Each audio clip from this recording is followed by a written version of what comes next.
네, 이제 이 도피성 얘기와 이 멜기세덱에 대해서 그래도 여러분들이 그런 말씀을 하셨기 때문에 제가 뭐 깊이 이걸 여러분에게 다룰 마음은 없습니다. 그러나 여러분들이 이해하시기를 좀 도와드리는 측면에서 이 말씀을 드리는 게 좋겠습니다.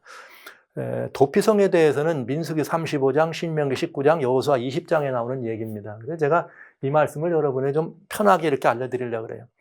도피성은 성소제도 곧 구속의 제도가 아니에요.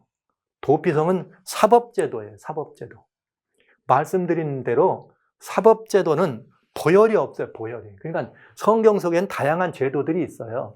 그것이 뭐 결혼제도도 있고 뭐 아니면 이웃 간의 관계 보상제도도 있고 이런 모든 것들이 있죠. 그러나 그런 것들은 말하자면 주님의 사랑과 은혜가 전달될 수 있는 하나의 샘플로 이런 그런 하나님의 사랑이 근거가 돼서 만들어진 법제도이긴 하지만 그것이 구속의 제도는 아니라는 것이죠. 그러니까 구속은 뭐가 반드시 필요하냐? 예수님의 보혈이 필요한 것입니다. 그러니까 도피성에는 이 이야기가 부지 중에 그러니까 의도되지 않은 살인을 한 사람에게 그 인권을 보호해 주라고 그가 일부러 오늘날로 말하면 과실치사예요. 의도나 목적이 없이 고의성을 띠지 않은 살인 행위가 있을 때 그를 살려줄 수 있는 하나님의 그 말하자면 그 사랑의 그 발로에서 나오는 제도죠. 그러니까 인권을 이야기하는 얘기입니다. 근데 거기는 그 성으로 도망간다고 무슨 뭐 예수님의 보혈을 의지한 것도 아니고 예수님의 피를 의지하고 내가 믿어 싸우냐고 제사 이런 거는 전혀 다른 얘기예요. 성소제도하고는 전혀 다른 얘기. 조사심판은 성소제도에서 나오는 일이잖아요. 그러니까 전혀 다른 얘기인데 심판의 시간도 달라요. 조사심판은 말하자면 성소제도로 말한다면 대속죄일에 진행되는 것이고 꼭 그때만. 그러나 여기 이 도피성에 들어간 것은 그런 거 아니에요. 대제사장이 아무 때나 이 사람 피나 났는데 어느 정도 이만하면 됐다 하면 데리고 가서 이 심판 받는 거. 그 다음에 심판의 목적이 달라. 목적이 뭐냐.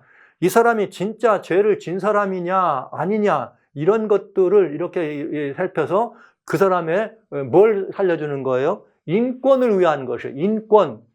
오늘날 우리가 말하는 영생을 얻거나 구원에 들어가는 이거하고는 전혀 다른 얘기다 이 말이에요. 그 하나님과의 관계가 아니라는 거죠. 하나님과의 관계를 얘기하는 것은 도피성 성소제도라면 도피성은 하나님과의 관계가 아니에요. 사람과 사람 사이의 관계에서만 정해지는 거지. 그 다음에 심판의 내용이 달라. 내용은 뭐냐? 그 범죄의 살인죄에 고의성이 있느냐 없느냐 그걸 판단하는 것이에요. 심판의 주관도 달라요. 누가 심판하느냐? 회중이 심판해. 회중이. 왜?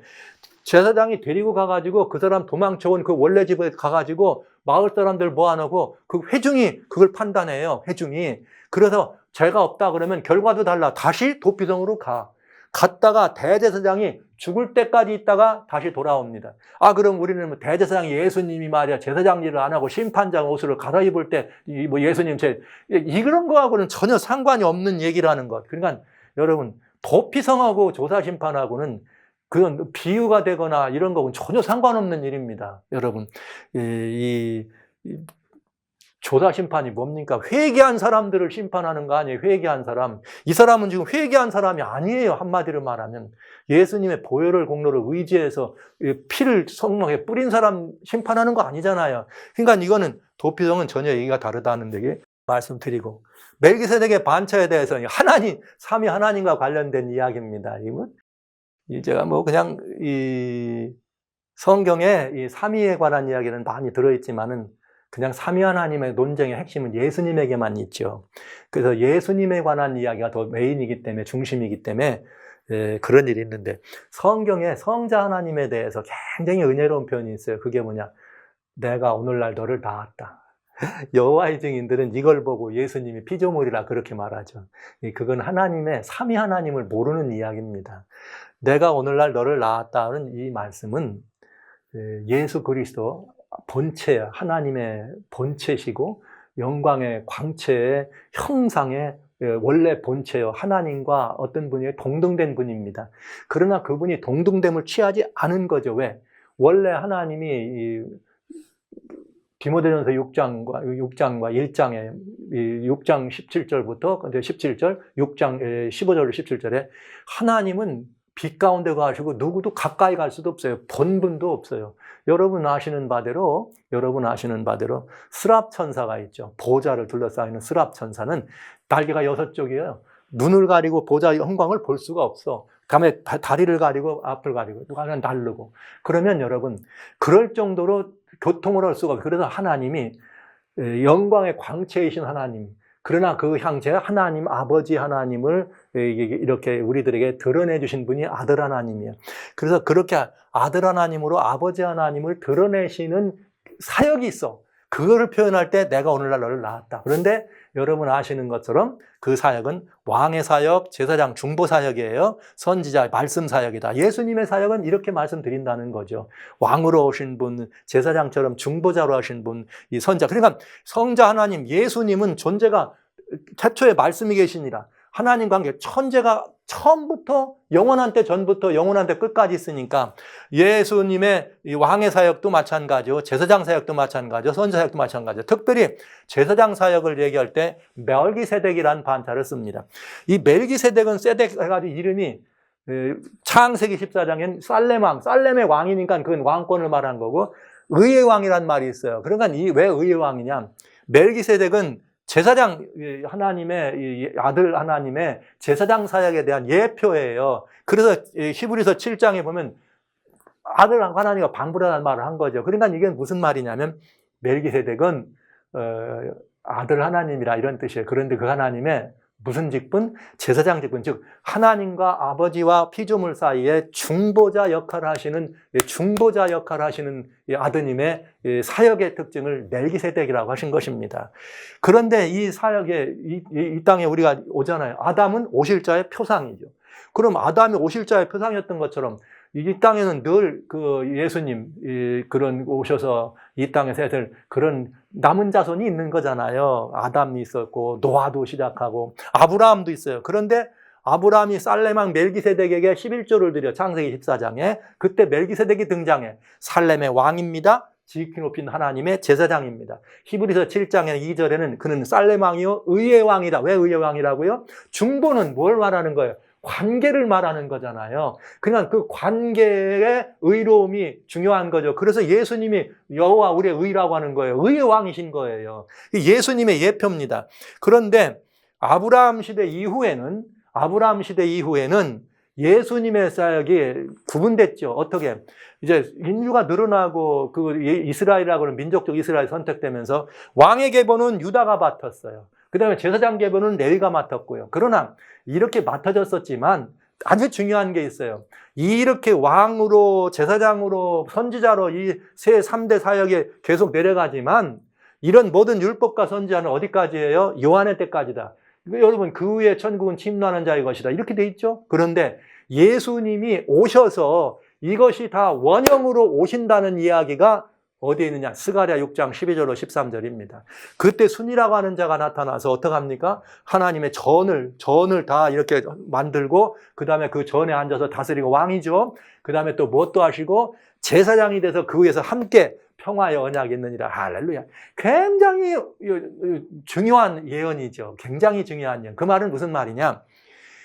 오실자의 표상이 아담이었던 것처럼 계속 이 땅에는 예수님을 예표하는 그런 백성들이 있어 왔는데 예수님의 왕사역이 유다 자손으로 다윗의 지파, 그 다음에 또 예수님의 제사장 사역, 그 다음에 예수님의 말씀 선지자 사역, 이 사역이 예수님이 오셔서 어떻게 되느냐? 만나겠다 이 말이에요. 스가랴 예언은 그것입니다. 특별히 선지 사역도 마찬가지예요. 뭐라고 하셨나요? 예수님 오셔서 히브리서 1장 1절에 옛적부터 여러 부분과 여러 모양으로 그 종 선지자들에게 말씀하신 그 하나님이 이 모든 것들의 마지막에 아들을 통하여 말씀. 와우. 그러니까 그 모든 3대 사역의 완성이 누구를 통해? 예수님을 통해. 자, 보시죠. 예수님이 오셨어요. 예수님 오셔가지고 요한복음 2장에 야 헤롯 너희가 이전을 헐라 내가 3일 만에 했더니 뭐라 그래? 야, 이게 말이야. 49년 걸린 건데 당신이 어떻게 3일 만에 해? 그랬더니 예수님이 이는 성전된 자기 몸을 가리키는 거다. 못 알아들었어, 이게 뭔지. 그런데 언제 비로소 알아듣느냐? 여기 2장 22절에 예수님이 부활하셨을 때라야 비로소 그것이 그 하나님의 전을 이룬다고, 완친다고 이거 뭔지를 깨닫습니다. 그러니까 예수님이 성전을 완성한 거죠. 전을 이루시는 것은 예수님의 십자가와 부활에서 해당되는 거예요. 그러니까 예수님이 십자가 부활에 전해되고 거기에 뭐가 되셔? 왕이 되셔. 그런데 여러분, 예수님이 부활하심으로 말미암아 골로새 1장에는 이렇게 되어 있어요. 19절에 모든 피조물에 으뜸이 되려 한다. 이게 무슨 뜻입니까? 계시록 1장 5절에 죽은 자들 가운데 먼저 나셔서 땅의 임금들의 머리가 되셨다. 이렇게 된 거예요. 그러니까 이게 뭐예요? 왕의 직분이죠. 예수님이 십자가에서 드디어 뭐가 되신 거예요? 왕의 직분을 도로 원형으로 만나셨다. 이 말이에요. 그 예언을 성취하셨다. 그러면 이번에는 반대로, 그래서 그 예수님이 그 으뜸이 되고 하늘에 오르실 때 시편 24편에 문들아 열릴지어다 문들아 열지라 영광의 왕이 들어간다 하면서 예수님 승천 사건이 나타나잖아요. 그렇게. 그 다음에 제사장으로 대제사장으로 하나님이 오르시는 것은 또 무슨 얘기냐. 여러분, 대제사장이 되려면 어떤 일을 해야 되느냐. 죄를 정결하게 하는 일을 해야 합니다. 죄를 정결하게. 죄를 정결하게 하는 일을 해야지만 누가 되는 거예요? 대제사장이 되는데 어떻게 되느냐. 이 죄를 정결하기 위해서 우리 오셨어요. 형제와 같이 오셔서 한결같이 고통받으셨는데 특별히 히브리서 5장에 6절에는 예수님의 멜기세덱이라고 하는 제사장 정말 사람들이 예수님이 제사장이다 그러면 믿어야 안 믿어야 안 믿죠. 왜? 레위 자손이 아니니까. 그래서 뭐라고 하는 거야? 예수님은 멜기세덱 반짝. 레위나 아브라함이 있기도 전부터 계신 분이야. 그 멜기세덱은 영원전부터 있던 분이야. 바로 그분이 누구야? 사람과 하나님 사이의 중보야. 그 얘기를 한 것이 히브리서 5장 6절 멜기세덱의 제사장을 반차를 따랐다는 얘기입니다. 그리고 우리 이 예수님이 어떤 일을 하셨느냐? 우리와 같이 고통받고 다 이렇게 우리를 돌아가시고 그러심으로 말미암아 히브리서 5장 9절에 우리의 영원한 구원의 근원이 되셨어요. 그로 말미암아서 이분이 멜기세덱의 반차를 줬는 대제사장이 된다. 그러니까 이제는 예수님이 죄를 정결하게 하는 일을 하고 대제사장이 됩니다. 그러니까 이 왕이 전을 건축하고 먼저죠. 전을 건축하는 왕이 그 다음엔 뭐예요? 제사장. 이래서 무슨 일이 벌어져?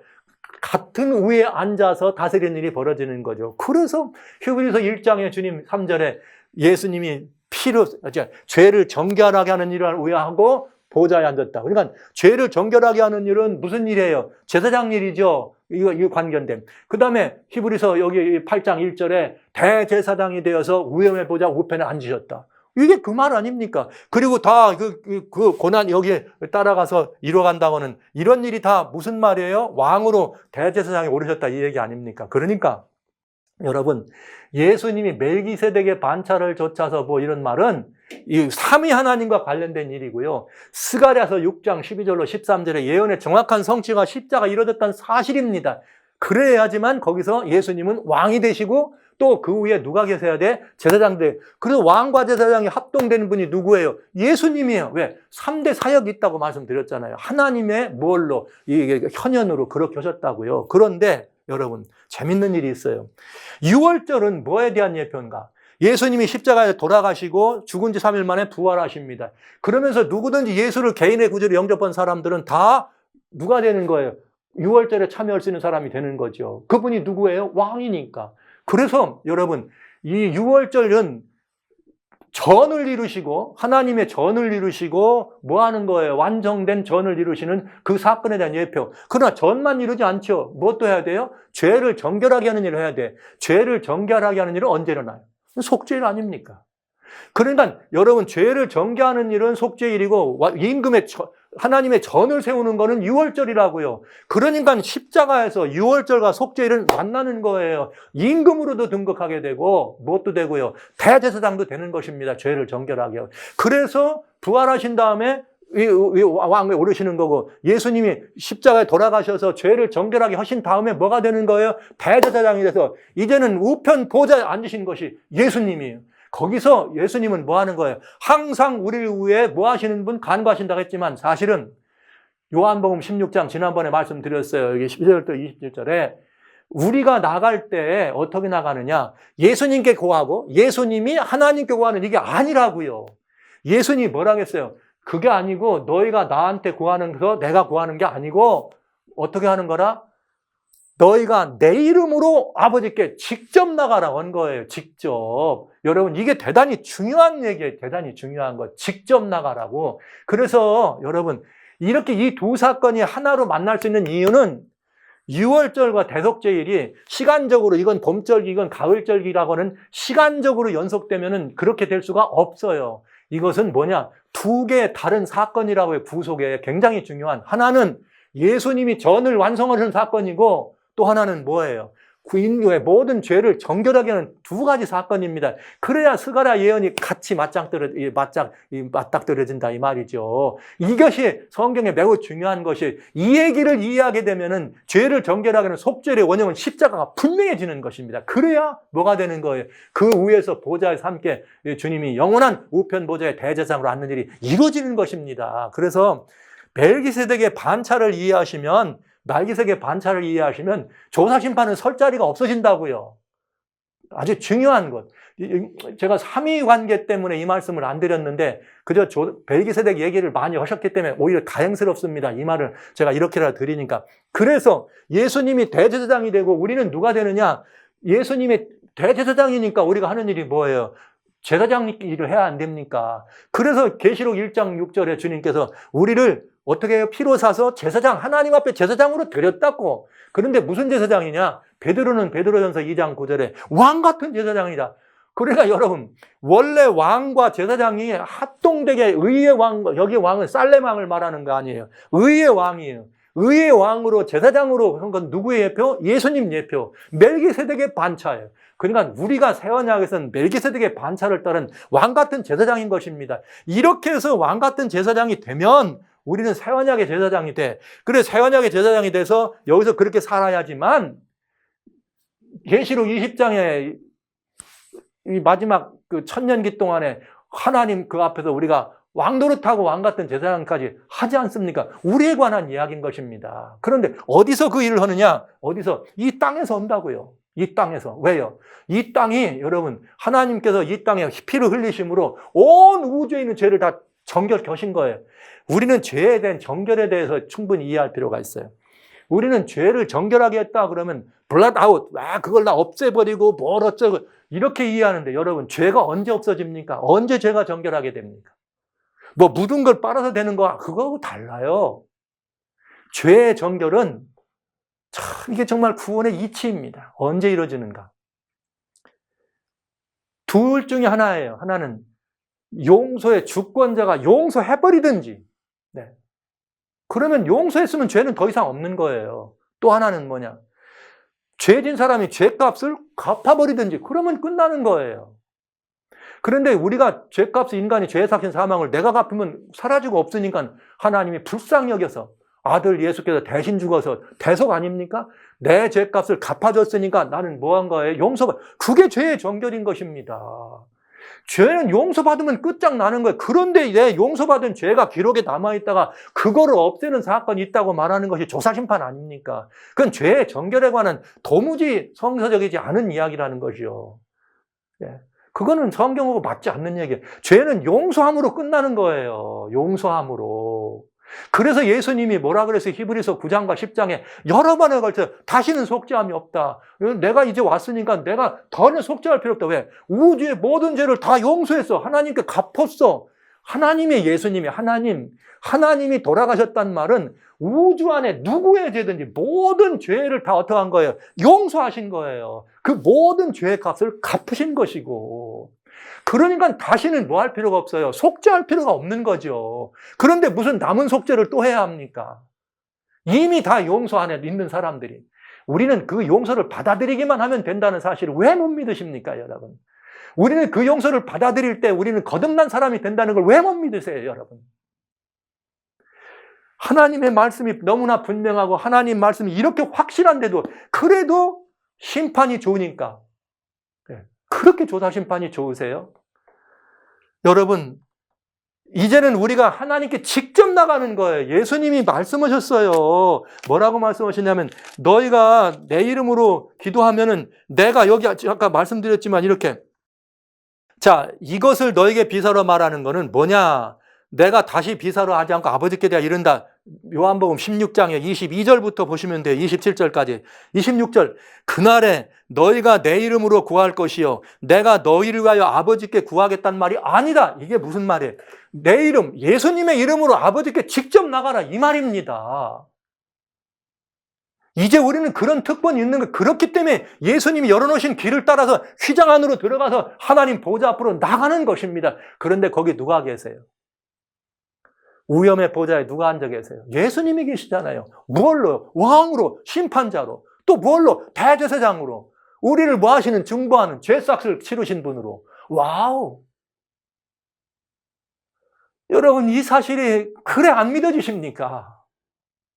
우리는 이런 말 하죠. 1800년 동안 나의 피, 나의 피. 예수님, 우리가 기도한 걸 가지고 그랬다. 그러면서 하나님 아버지 앞에 호소한다. 그러면 예수님께 우리가 올리고 예수님은 우리를 호소한다고 우리는 그렇게 가르치잖아요. 성경은 그렇게 안 돼 있다고요. 우리가 아버지께 직접 나간다고 했어요. 예수님 안 통하고요.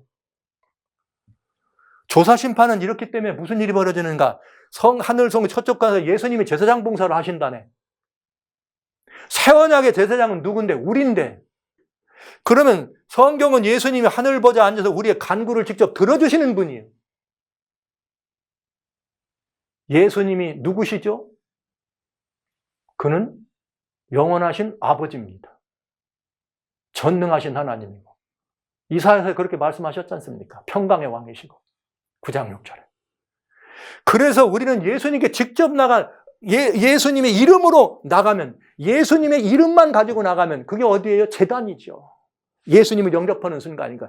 그 예수님의 이름을 가지고 나가면 아버지께 직접 나가는 거예요. 그러면 다 들어주시겠다고. 죄 용서만이 아니라 무엇이든지. 그러나 우리는 뭐에 이거 있어요? 은혜롭죠. 주님이 내 보좌 앞에서 1800년 동안 우리를 위해서 하시고 지금은 지성소에서 우리를 뭐 하십니까? 지금은 지성소에서. 아니걸랑요. 성경대로 여러분 우리는 봐야 됩니다. 이건 양심입니다. 여러분 양심. 성경은 예수님 하늘 보좌 앉아 우리의 간구를 들어주시는 분이에요. 여러분 단팔일사의 하늘성소에 거기 보면요. 11절로 12절 군대의 주제에게 매일 드리는 제사. 예수님이 제사를 받는 분이에요. 예수님이 제사를 드리는 분이 아니고. 백성과 매일 드리는 제사가 작은 뿌리 찬탈합니다. 그러면 예수님이 하늘에서 매일 드리는 제사를 드렸다고 가르쳤는데 성경은 그 매일 드리는 제사와 백성들이 어떻게 했다고요? 작은 뿌리 찬탈했다고. 그럼 못 드리셔야 되는 거 아닙니까? 들으셨잖아요. 그러니까 그 성소는 하늘 성소가 아니라고요.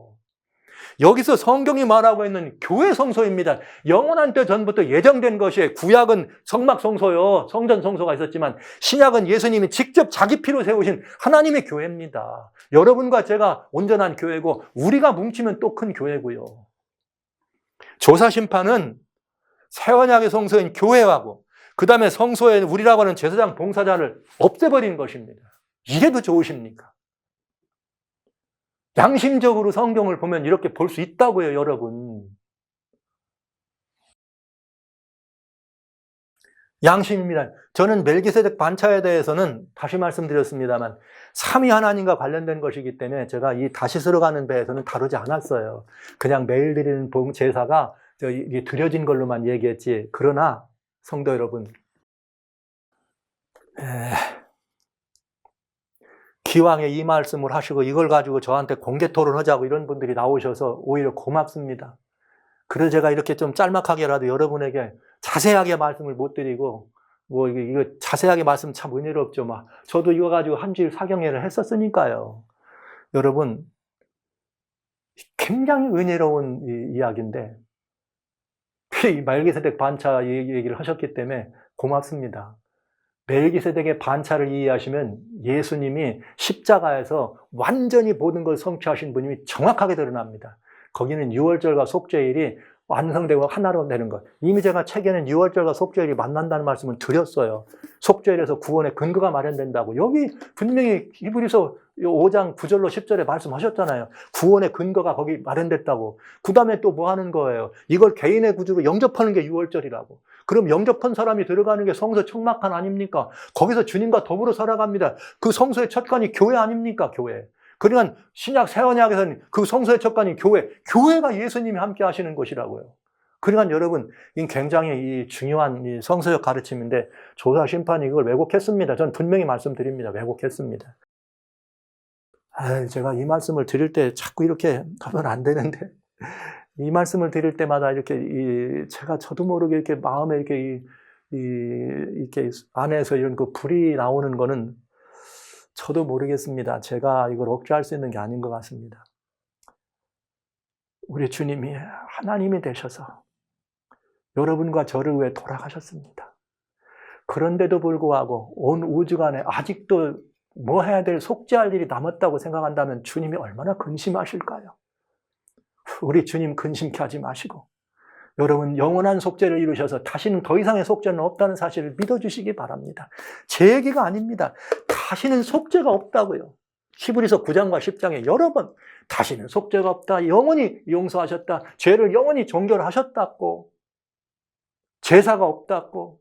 예수님 2번 돌아가시지 않는다고. 제 얘기가 아니잖아요. 반증하시려면 그 성경을 놓고 반증하시기 바랍니다. 여러분에게 호소하고 싶습니다. 이런 호소를 먼저 하고 싶어요. 로마서 14장 11절로 12절 조사심판 좋아하시는 분은 이것도 쓰시죠. 기록되었을 때 주께서 가라사대 내가 살았느니 모든 무릎이 내게 꿇고 모든 여가 하나님께 자백하리라. 그러므로 우리의 각인이 하나님께 자기를 직고하리라. 예, 이거 조사심판이라고 설명하고 싶어 하시잖아요. 너무 좋아하시니까 조사심판. 저는 이렇게 말씀드릴게요. 주님께서 제게 너는 왜 다시스로 가는 배를 가지고 조사심판을 그렇게 이 교회가 가리키는 거를 그렇게 틀렸다고 했느냐? 주님이 저한테 물어보신다고요. 그럼 저는 이렇게 대답할 거예요. 제 얘기가 했나요? 성경이 그렇게 현대로 제가 얘기했을 뿐인데 이게 제 답입니다. 저는 마음이 떳떳합니다. 저는 조사심판에 대해 성경이 이렇게 말했기 때문에 틀렸다는 말을 드렸습니다. 예, 제 생각은 없습니다. 다만 성경이 이렇게 말했으니까 저는 이 말을 합니다. 그러면 조사심판은 뭐라고 말할까요? 조사심판은 뭐라고 말할까요? 그건 저 대실망이 있었고 뭐 이렇게 해서 뭐라고 하실래요? 뭐라고 하실래요? 조사심판은 하나님 앞에서 직고할 때 뭐라고 하실 거예요? 운명의 운동이었다고. 주님이 언제 그 운명 운동 주셨나요? 예. 주님께서 언제 이렇게 그것을 성서적 근거로 한번 만들어서 우리 모두가 이해할 수 있도록 성서적 근거로 한번 만들어 주시면 좋겠습니다. 네. 저는 자신 있습니다. 하나님 앞에서. 왜요? 저는 성경만 얘기했습니다. 저는 진리의 영을 순종할 마음이 있습니다. 그래서 이 말씀을 믿었고 들었고 여러분과 함께 나누려고 책과 영상에 나눠드렸습니다. 이것이 제가 드릴 수 있는 말씀일 뿐입니다. 여기 마태복음에 주님 말씀하시기를 화 있을진저 외식하는 서기관과 바리새인들이여 너희는 천국문을 사람들 앞에 닫고 너희도 들어가지 않고 들어가려는 자 들어가지 못하게 하는도다. 두려운 말씀입니다. 이거는 제가 왜 이 말씀을 같이 여러분과 나누려고 하느냐면 예표의 사람들이 있어요. 아담도 그랬고 노아도 그랬고 아브라함도 그렇고 이스라엘 야곱도 그렇고요. 그다음에 이렇게 모든 다 예표의 사람들 아닙니까? 그럼 신약에 있어서 예표의 사람은 바로 우리들입니다. 우리들.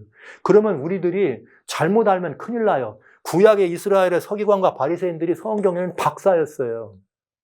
이 성경의 박사님들이 그렇게 히브리 말을 쓰는 사람이 아까 말씀드렸지만 히브리 원어 아닙니까? 원어만 쓰는 사람들이 성경을 그래 알았는데 예수님은 홀딱 거절하네. 그러니까 원어 많이 안다고 예수님 영접하는 거 아니걸랑요? 예.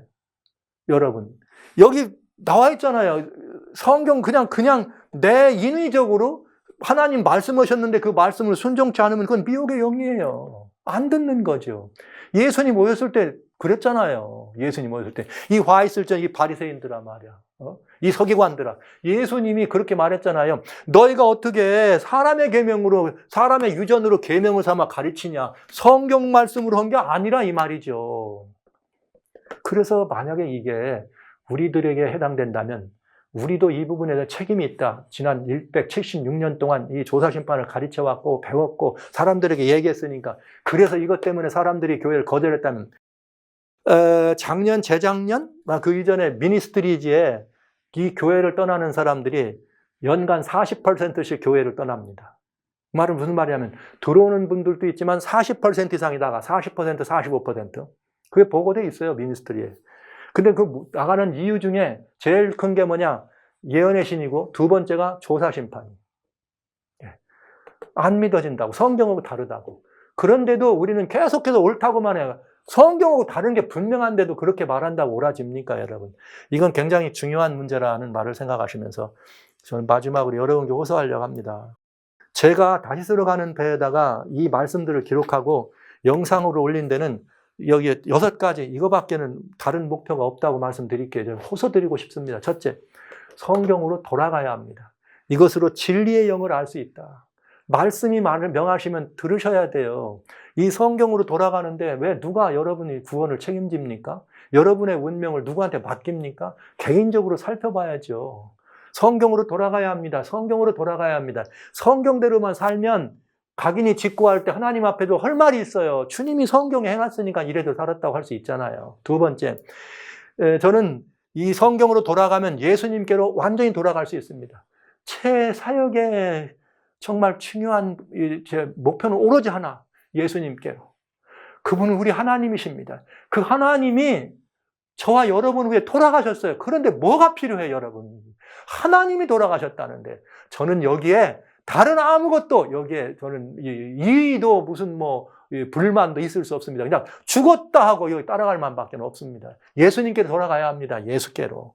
그 다음에 세 번째, 우리가 하나님의 계명과 예수의 증거를 가진 사람들이라고 얘기하지 않습니까? 그러면 예수께로 돌아가는 것이 예수의 증거를 갖는 일이고 하나님의 계명은 완전히 잘 회복됐어요. 그런데 우리는 네 번째 계명 안식일도 날짜적으로도 이렇게 구분하지 않습니까? 그런데 지금 이것을 회복하는 일이 왜 안 되느냐? 여러 번 말씀드렸어요. 안식일을 가리키는 사람들이 뭐라고 생각하니까 이단처럼 생각하니까 안 듣는다고요. 그러니까 여러분 조사심판을 제거해버리면 그런 상황을 없어진다니까요. 그러면 안식일 회복운동으로 지금 짐승의 우상이 선다, 짐승의 표가 온다, 난리 아닙니까?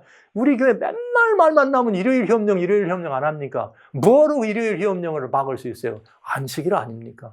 그러면 여러분 이 안식일 회복운동이 얼마나 급해요? 시간이 없어요, 지금. 우리 정말 시간이 없습니다. 예.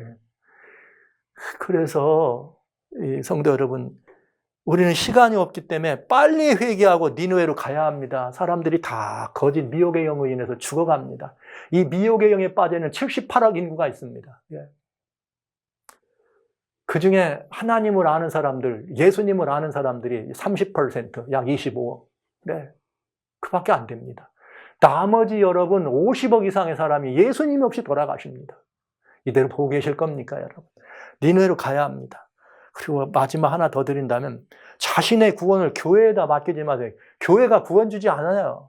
예수 그리스도가 구원 주시는 거지. 교회가 보지 말라 그랬다고 책 반납했다는 분들이 웃었어요. 보지 말라 했다고 영상. 세상에 그런 데가 어디 있어요. 우리 교회가 무슨 교권 교회입니까? 교회가 마치 교권 구원은 우상숭배와 같은 것입니다. 언제 그랬어요? 중세 때 이런 일이 있었지 않습니까? 살아가신 여러분, 정말 중요한 시간임을 여러분 믿어주시고, 여러분 이제는 안 됩니다. 우리가 정말 진리의 영과 미혹의 영은 무엇으로 구분되느냐? 하나님의 말씀에 대한 순종으로 구분됩니다. 인의를 배격해야 합니다. 인간적인 어떤 논파진 이런 것들을 빼야 됩니다. 여러분, 이제 우리 그리고 니느웨로 갈까 다시스로 갈까 결정하십시다. 이제 우리 두말할 것 없잖아요. 우리가 지금 타고 있는 이 배 다시스로 가고 있는 게 분명합니다. 이건 절대로 그렇게 가면 안 됩니다. 이제 우리가 할 일은 무엇입니까? 선택해야 합니다. 이 풍랑 가운데에서 그냥 이대로 갈 것이냐, 아니면 이제 우리 다시 밭방향을 돌려서 니느웨로 갈 건가 정해야 안 되겠습니까? 거기에 주님은 말씀하셨어요. 요나가 하나님의 명령을 버리고 도망갔지만 그러나 하나님은 그 요나를 버리지 아니하고 다시 회복하세요. 다시 회복해서 뭐라고 말씀하세요? 두 번째 임해서 일어나 저 큰 성읍으로 니느웨로 가라. 내게 명한 바를 그들에게 선포하라 하신지라. 여러분 1844년부터 세 천사의 기별이라고 하는 증거를 외쳤습니다. 그런데 왜 이렇게 하나님께로 돌아오라고 하는 게 지지부진했어요? 그 다음에 세 천사 기별의 목표가 어디 있습니까? 짐승의 표 받지 말라는 얘기 아닙니까? 계시록 14장 여기 11절로 12절에 보면 답이 안 나옵니까? 그런데 지금 이미 그때가 왔잖아요. 그런데도 이렇게 지지부진합니다. 그래서 주님은 마지막에 계시록 18장 온 땅을 환하게 하는 이 하나님의 성령의 권세로 말미암아 내 백성을 부르는 일을 하지 않습니까? 그것이 마지막으로 지지부진. 저는 왜 그러냐? 조사심판 때문에 지지부진했다고 생각해요. 왜? 예수의 증거가 안 나타나는데 어떻게 목숨을 걸고 나가겠습니까? 그래서 예수께로 돌아가야 합니다. 하나님의 말씀인 성경에 순종하면 그 일이 열립니다. 이렇게 되면 요나가 니느웨로 다시 돌아가서 니느웨를 회개케 한 것처럼 물온대수하고 굵은 배를 입고 회개하게 한 것처럼 우리도 이런 역사가 늦은 뒤 정말 성령의 역사로 말미암아 일어날 수 있다는 사실을 여러분 왜 모르십니까? 저는 이 말씀을 여러분에게 나눠드리고 싶은 것입니다. 사랑하시는 재림교회 성도 여러분, 회개하십시다. 성경 말씀 더 많이 읽으세요. 성경 보시면 이 답이 제가 드린 이 말씀이 얼마나 분명한지 알게 되세요. 성경 좀 더 읽으시고 성경으로 좀 돌아가십시다. 그리고 예수님이 우리의 모든 시작이요, 과정이요, 마침입니다. 모든 우리의 구속의 이치는 예수께 있습니다. 그런데 이 예수님의 십자가라고 하는 위대한 공과도 아직 여러분에게 남아서요. 속죄거리가 남았어요. 그거가 부족해서. 그래서 조사심판 해야 된다고요. 뭐 어쩔 수 없네요. 그래도 그게 좋으시면 믿으시면 되겠고요. 그러나 여러분 성경은 그리 말하고 있지 않습니다. 십자가 이후에는 다시는 속죄가 없다는데 무슨 속죄를 또 합니까? 성경과 안 맞는데도 그것이 좋다면 여러분 한 번쯤 생각해 보시기 바랍니다. 내가 진리의 영을 쫓나 미혹의 영을 쫓나. 여러분 우리는 가야 합니다. 니느웨, 저 니느웨 앞뒤를 구분 못하는 무수히 많은 사람들이 이 니느웨와 같은 죄악의 도성에서 약 50억 이상의 사람들이 하나님을 모르고 예수를 모른 채 죽어갑니다.